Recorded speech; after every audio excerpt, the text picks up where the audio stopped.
What's up guys, Pix here, bringing you some more cheap beasts on FIFA 17, and now that the entire database has been released, I have the entire list of players to work with, and I feel like I've picked out some interesting little players here that you might not know about that you should definitely consider for your cheap starter teams. And the first one is going to be John Cordoba, one player that I never even knew about before. I'm pretty sure this is his first or second year in the game. I believe he might have been a silver last year, but now he's a non-rare gold, 77 rated with some pretty beastly stats. Namely, he has 80 pace, 82 physical, and that 82 physical pretty much equates to 90 strength. Yes, he has 90 strength in game. I looked at his other stats, his balance is also in the 70s somewhere. All of his other physical stats are in the 70s as well. Aggression, jumping, stamina.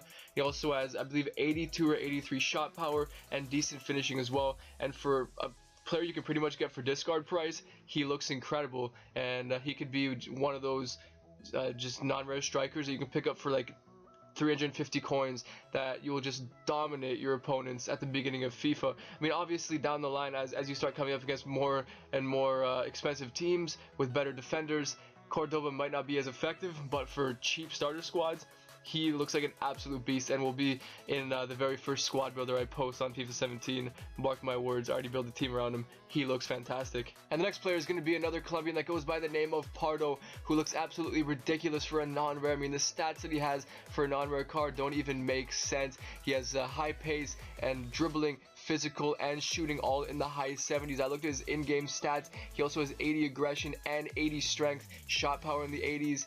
I believe he has dribbling around the 80s as well as decent passing stats all around, and he looks like one of the best non-rare cards the entire game. If only he had skill moves, I feel like people would actually really want to use him if he had 4-star skills, and he would probably be considered one of the best non-rares in the game. But even without the skills, I feel like he still is one of the best non-rare cards in the game, at least by the looks of it, and I'm definitely looking forward to using him on FIFA 17.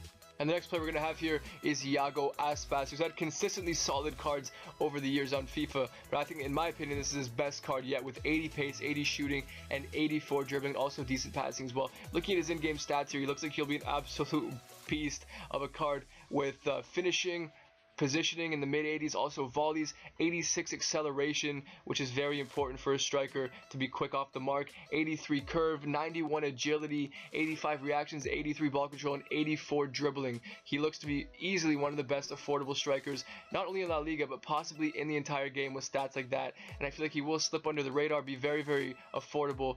Like, maybe even right now on the web app, you can probably get him on a bid for discard price. Like, you never really know. I feel like you could, though, because this is the type of card that flies under the radar, because he's not spectacular in one area, but he's consistently solid overall, and I definitely think that he could be one of the best cheap strikers on the game.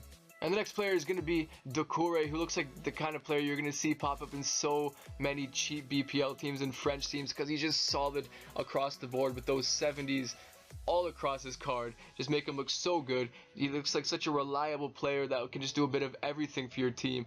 The kind of player that you just want in any team that you build. Doucouré is that player who will just perform in every aspect of the game, I feel, and do wonders for your team for very, very cheap. And then we've got the Croatian wonder kid, Piraccia, who looks so good overall for his 76 rated card with his 85 pace, 84 dribbling, and I'm looking at his in-game stats right now, and he has 85 acceleration and sprint speed, so he'll, be quick off the mark and maintain that fast sprint speed as he keeps on going, as well as 83 agility, 87 ball control, and 86 dribbling. Those stats are incredible for his card, as well as the fact that he's 6'1", so he's a towering, skillful winger, 4-star skill moves, 4-star weak foot, 76 strength as well, so he pushes back against those challenges, as well as the fact that his passing stats are all consistently 70s across the board, except for his vision, but he also has 80 curve, which is a cool little stat to have there.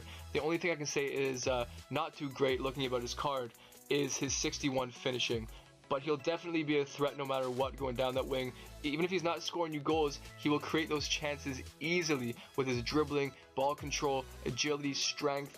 Just everything about his card looks like he will be a complete menace to those starter squads, and he might even transcend rating and be one of those non-rare cards that you see in like high divisions playing against expensive teams and just absolutely demolishing them, because he looks like he's built to be a beast in FIFA, and I'm definitely going to be using him in FIFA 17.